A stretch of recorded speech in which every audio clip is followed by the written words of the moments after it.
get what I'm saying? But I think it's how it was said. The motive. The motive of what she was saying. So the advice that she gave was not wrong advice. Right.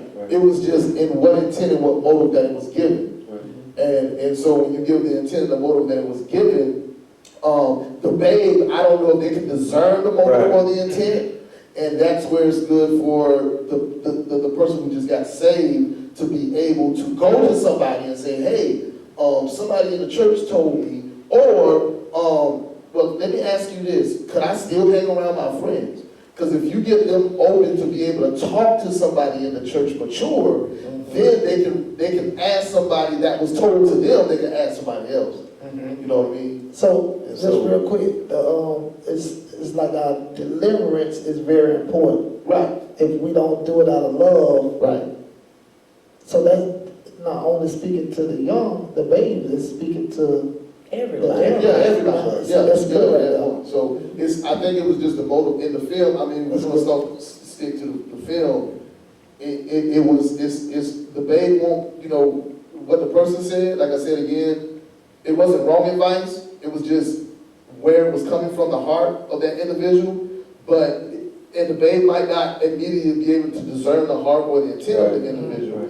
But it's good if they were able to be comfortable to go back to the pastor or go back, or, to be reassured by someone in the ministry To that group. that can say, hey, if you encounter anything strange, you can come to me. Right. To make them sure, because people don't be like, I don't want to snitch, I don't want to say nothing, I don't want to, but if you can kind of get them reassured that, you can come ask me if you hear anything. Because that's exactly what I'm talking about when I'm saying having a group or a thing in place, because when you have this thing in place, the people are taught in that group or in that setting that, look, there's wolves and there's sheep. I mean, there's wolves and there's adversaries in the church, and the thing is, the enemy's job is, and I know this should be a safe place, but, wait, Pastor, so you mean to tell me that there's wolves in the church? There's wolves in the church, yes. No. There are wolves in the church because they're in sheep clothing. Because they come in, and the thing is they sit in, because look, when Jesus went in the temple, and they was a man sitting up in there, and all of a sudden, when Jesus came up in there, it came out of him. So it's the same thing in our day. So if it was back then, That's right. Surely it is right now. That's right. So the thing is that we have all of these people, but if you have them, say they're sitting in the class, and you're like, look, there's going to be people that come up to you, there's going to be people that say things to you, there's going to be things that's going to happen, because we shield people too much in the church, especially the babes. We won't give it to them real, we won't give it to them raw, and that leaves the door open for the adversary.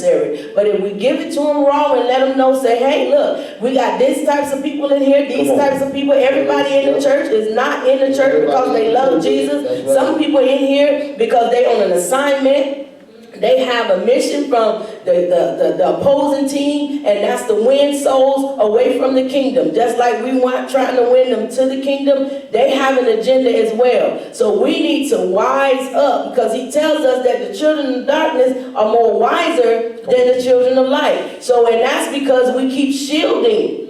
We keep shielding, and it's like, no, let's tell them the truth. So that way, when an adversary or a person comes and they're trying to tell them this or trying to tell them that, they can stand up and they can say, no, that's not what, they told me you was coming. They told me to look for you. They told me that they encounter you. So that way, that person is not offended by you because they already done marked you. Because when you open your mouth, you let them know exactly who you were. So that way, they know to steer clear of you, because everybody that's in this body, we love them. We keep preaching the word to them in the hope that they will change, but hey, everybody ain't going to heaven. We know One question before you move to that.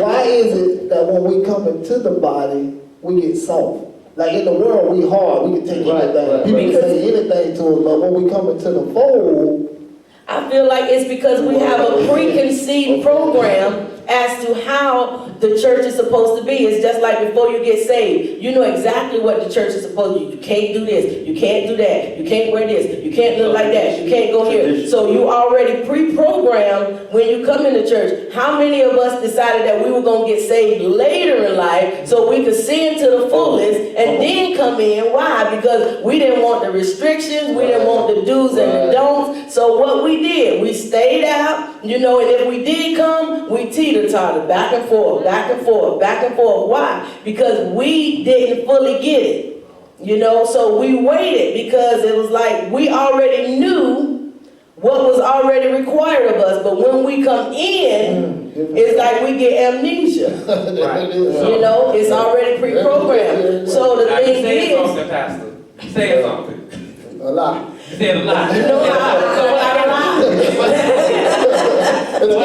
I gotta bring it back in though. Because you said something good. You know what I'm saying? If y'all want to hear from my pastor Michelle Barker, her social media stuff is gonna be down below in the link. She can go off. She gonna tell you all that. But just to bring us back in on the topic, bring us back in. You know, these nice women. I got some talkers, y'all. I got some talkers. Yeah. So just to bring us back in. So for clarity for our viewers, we saying it's a twofold question.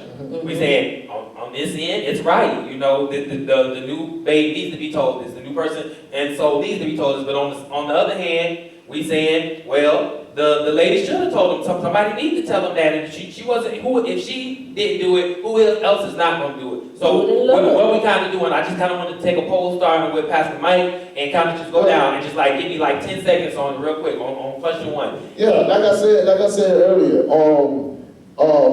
she gave the right advice, but it was depending on her heart and intent of what she said. The advice wasn't wrong. It was just where was it coming from her heart, and giving the new convert the assurance, if they're not sure, to be able to go somebody and ask what was told to them. So, yeah. I agree and concur with Pastor Mike here. The advice was great, and if we break down legalism real quick, 10 seconds, if they're doing the moral law for the means of salvation, she was dead wrong. If she was doing it out of spite of her heart, she was dead wrong. But the advice was spot on. Yeah. I think the advice that was given was pretty good, but like I say, you know, it's just the posture of the heart, you know. So. Yep.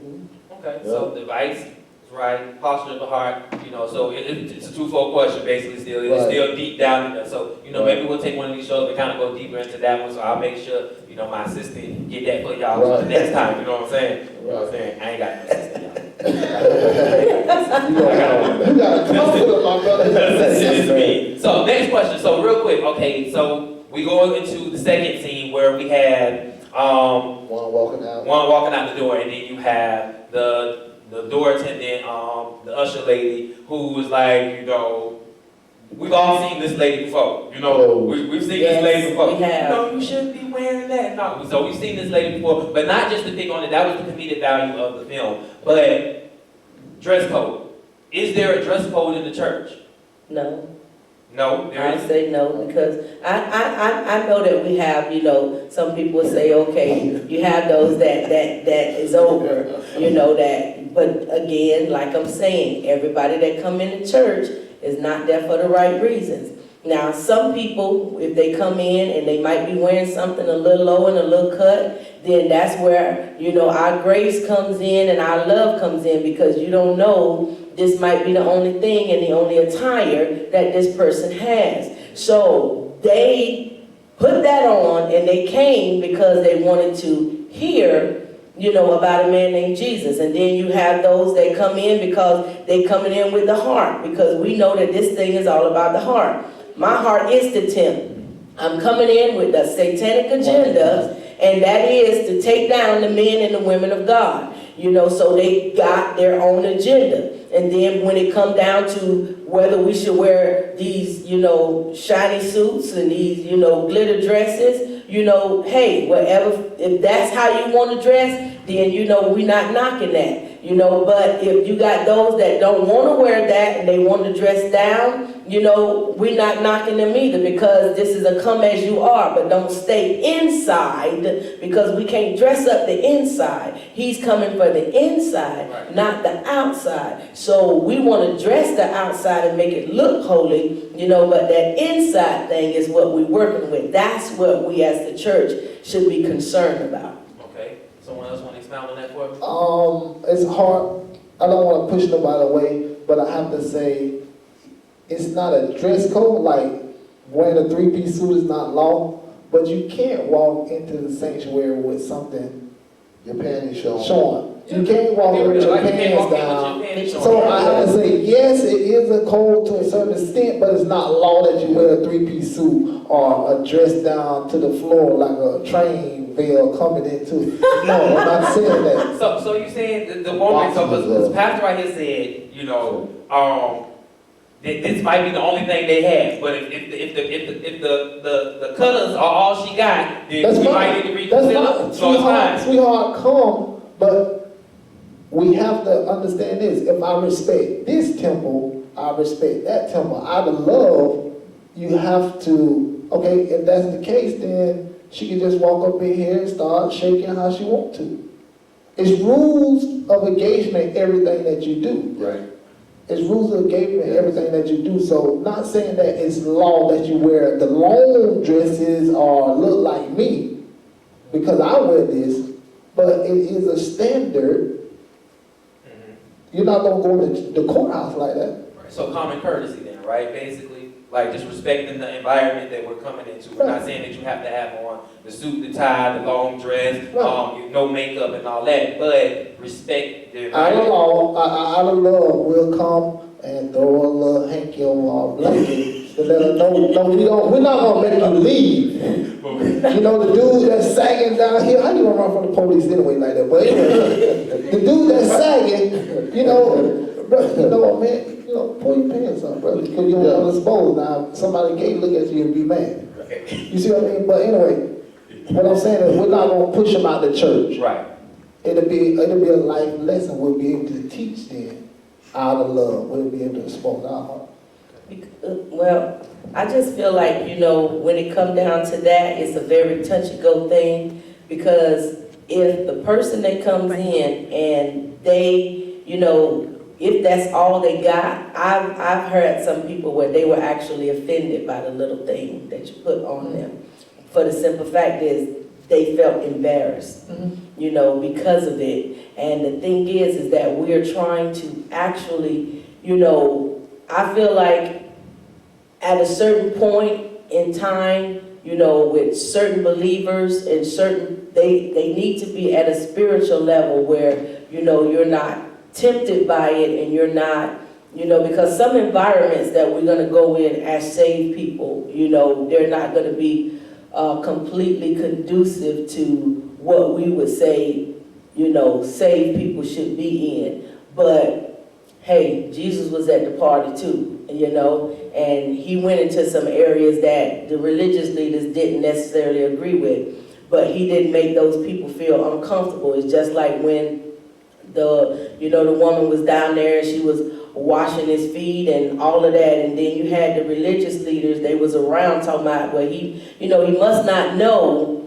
you know, what type of woman this is. He must not be, you know, a prophet. He must not be something because he don't know what type of woman this is. But he didn't be like, hey, you know, you need to get up off me because you have to, you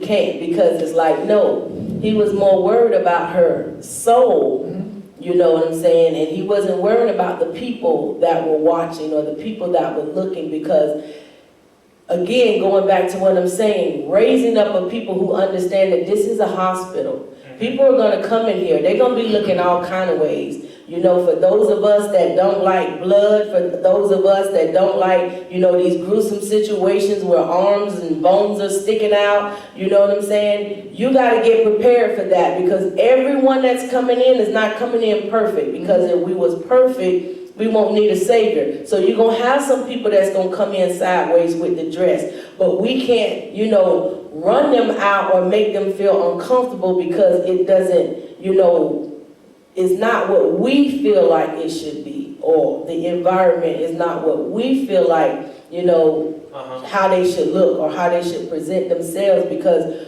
we got to always think soul first. Right. We can't think, all right, I'm worried about the temple or the environment or any of that, but we have to think soul. This is a soul. And why did you send this soul in here? Because there's other places that you could have sent it. Why did you send it in here? Did you trust me with it? You entrusted me, to do something. So I have to think this soul first. I can't think about, what I should have done with all of these that are around. But this soul that you entrusted me with, that's here now, today, that wants to change. Change their heart, change their mind, change their life. And am I going to worry about, her dress? Am I going to worry about his pants? Am I going to worry about, that his shirt is too tight, or her dress is too tight? What am I going to be mostly concerned about? And I would say that's going to be that soul. That's going to be that inward man, that connection. So it's like we have to be more concerned about the soul. The soul. Right. So, and being concerned about the soul, right? So, a lot of times, we have people who've never been in the church before come in the church, right? Mm-hmm. So, would this same principle, would apply to them? Because, they may not know the dress code. I've actually ran across people who've never been to church, and I'm born, raised in the church, so that was just unfathomable to me, you know what I'm saying? That there was people who had never been in the church, didn't know about, the protocol of the church. So, first time people in the church, we got to make sure that we're looking out for them as well, right, with this dress code, so they might not have it. Now, Pastor Mike and I didn't get to hear y'all takes on it. Can I get, something from y'all too concerning this particular matter? Concerning this matter, man, I believe that there has to be some type of dress code.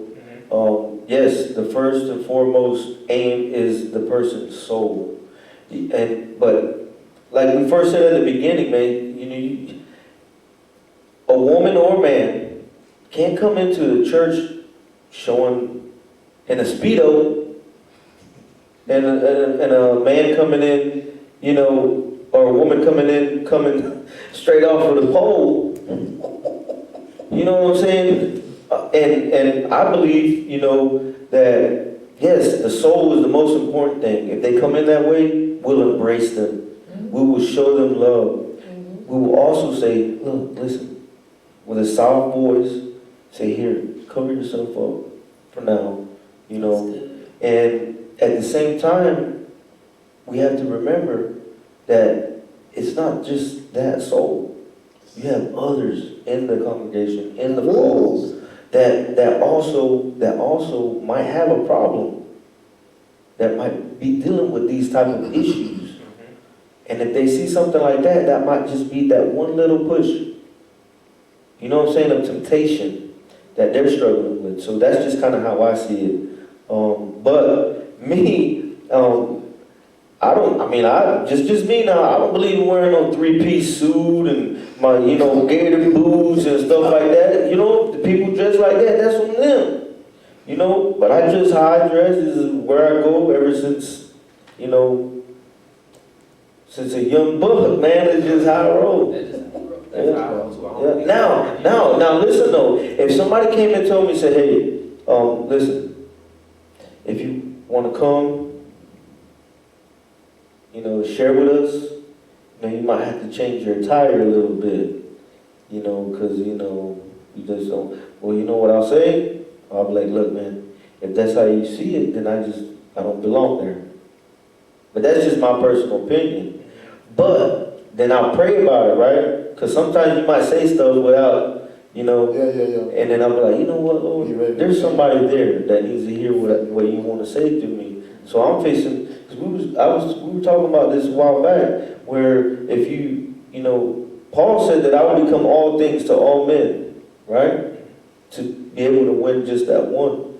So that's kind of like how I look at it too, If I gotta wear a three-piece suit, Lord, all right. Big him, brother. Get a big him.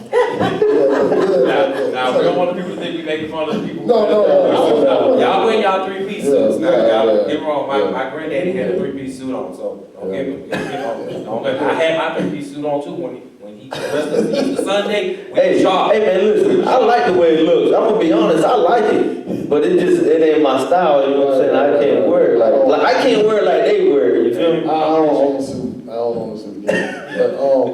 But yeah, I think that everyone that's what we're saying. I think it's touchy because I think it deals mostly with sometimes sometimes we can buck against a system, but be bucking against God, thinking we're bucking against a system, but we're bucking against God. So I'm not saying that to say, God is wants you to wear thus and so. But what I'm saying is, I guess I'm trying to make the point is that because we live in this world and we're so adamant about, people telling you things that we feel like if I'm thinking I'm throwing up a resistance to them, but then it can also be a conduct that God wants. You get what I'm saying?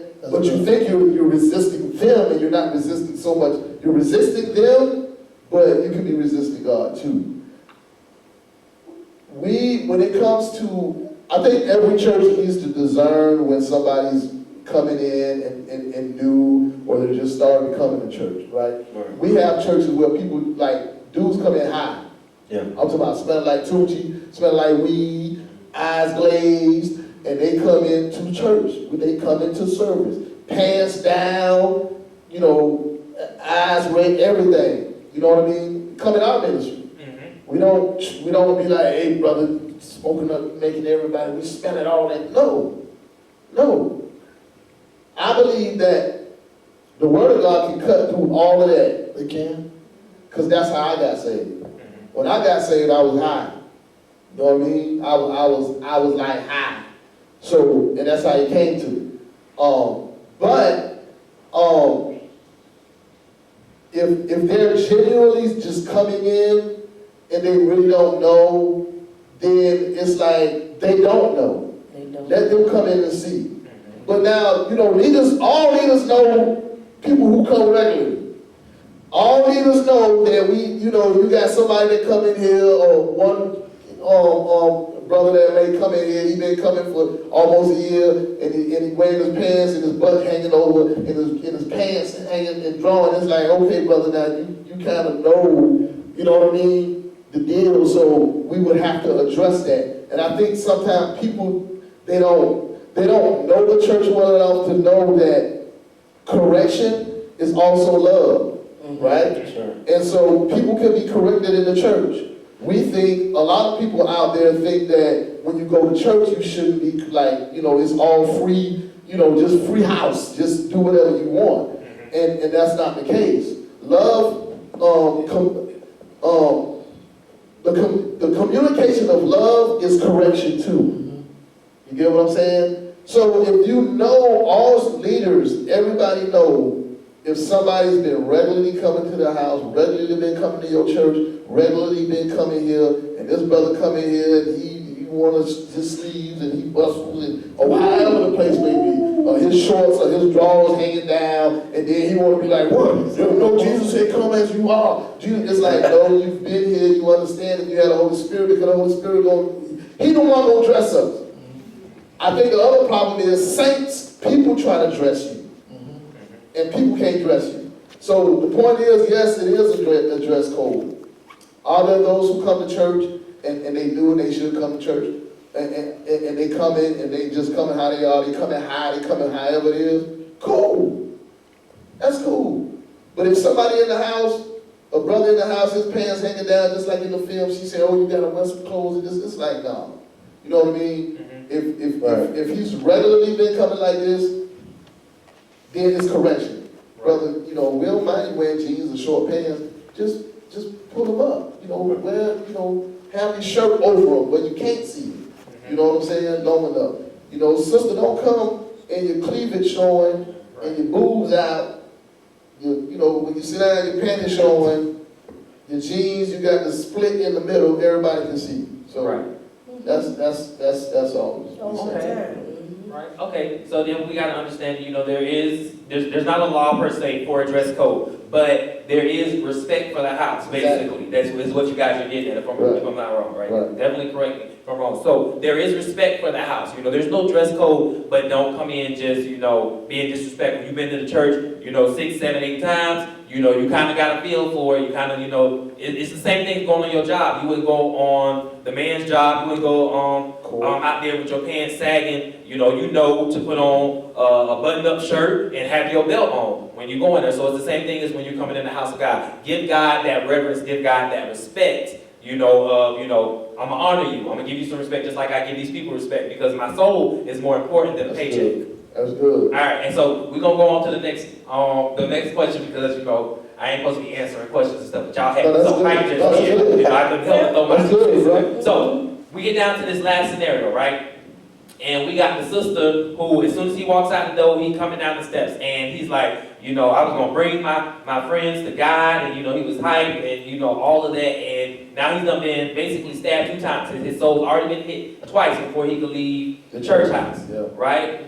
And we had this sister approach him and was like, hey, you gotta serve God on this day, and you can't be out there just preaching to the people, and you can't be bothering folks all the time, and you guys saw the video. Come on, tell me how you feel about that one. We're gonna start with Apostle Terrence. Well, that was a lot of what's happening today, a lot of gossip. The Bible calls it whispering and backbiting. And that's what goes on, and that happens because we tear down people in order to exalt ourselves. That's what gossip does. That's good. And that's what that third person did. She tore them down so that he will remain either by himself or click up with her.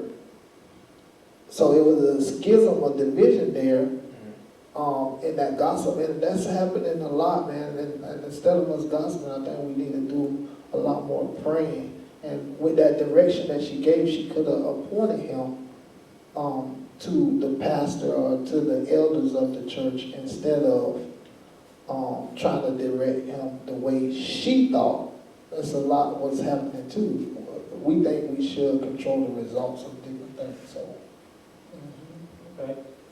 I think in that too, it was like he was saying, it was his first venom of separation of the body, basically, to bring dissension of one group opposed to herself. You get what I'm saying? And that's bringing division in the body. And then what I saw in that also, it was to discourage him from really testifying of what God has done in his life. You know what I mean? Right. Don't bother nobody. Right. Preaching is just for Sunday. You don't mention Jesus through Monday through Saturday. Just leave Jesus and let him rest on Monday through. And then, if you want to tell somebody about the Lord, Sunday is the day to tell him about the Lord. So it brings a discouragement of saying, well, since you've been a Christian, I'm assuming that, he can be assuming that she's been a Christian way longer than him, and by someone like that giving him that advice, that he feels that it's wrong not to really share the joy and the peace and the revelation of what God has given unto him anywhere else. And maybe in her life, you have people where Christians, believers, and most of them are not, that they feel like, keep Jesus to yourself, don't bother nobody else, leave them alone, you be your own self, you ain't got to go out and broadcasting and doing all of that. And I think that brings a discouragement to people who are in Christ. Because usually, those who just get saved, they on fire like you used to be. Now you ain't like that no more. And because you ain't like that no more, the first thing that come in your mind is you get jealous or you get envious of the individual on fire, because what it does is the fire and the exuberance that's in their heart about Christ, you had it and now it's not in you no more. So it brings a conviction to you how they are, and you try to stuff the fire out. That's good. Basically, so that's how I take that. So Yeah. And it's like a mirror. just like what you're saying, it's like a mirror. And when they see that, and they see the joy, and they see everything that you have going on, it's like the first thing. And then it just goes all the way back to being, it's the same thing. You know, you have these wolves in the church, you know, and their job is to, you know, to snuff out the fire. They automatically on assignment, and their assignment is to stop the babes, is to devour them. Just like the parable that he gave us about the seeds and everything that was sown, you know, is to come in and snuff out everything, all the life, everything out of it. Yeah. Well, like Scripture says, you know, the enemy wanders to and fro like a roaring lion waiting for someone to devour. And basically, you know, he loves those babes in Christ because they're vulnerable. Yeah. They're very vulnerable. And, you know, he's always going to be our enemy. Yeah. And we have to be aware that as a new believer, a new born-again Christian, in that scene in the video, you know, I can relate to it so much, you know. It was just, like Pastor Mike said, it was discouraging. It basically, you know, just quenched that fire, just like, what was the point? Mm-hmm. Why? Yeah. What did I just do? Yeah. What just happened? You know? And so, it's a short film. We know that not all churches do this. They, you know, attack the new believer like that. Maybe they do, some do, I don't know, but the Lord knows, you know what I'm saying? He'll bring conviction in those people's heart. But I know, man, that in that scene, I felt as if I was being strangled. You know, like there was somebody putting tape over my mouth. Wow. You know, because I remember me personally being saved, getting saved. I was radical, man. I wanted to tell everybody about Jesus and what he did for me. And you know, God can save a sinner like me. He can save anybody. Yeah. You know? And so we as elders and people walking in the faith and walking it out, man, listen, I'm not perfect by no means, man. You know, I got saved when I was 18 years old, and I've had a long road, man. I've been up, I've been down, I've backslidden, I've been to rehab, you know, and I've been 7 years clean now. Amen. Going on 7 years clean. Glory be to God. But let me tell you, man, when you come to that repentance and you have that true encounter with God, everything changes. Yeah. All right. So basically, we made it through the whole video, right? So we see that the purpose of the video is definitely was not to bash the church, but to bring awareness to what's going on in the church, right?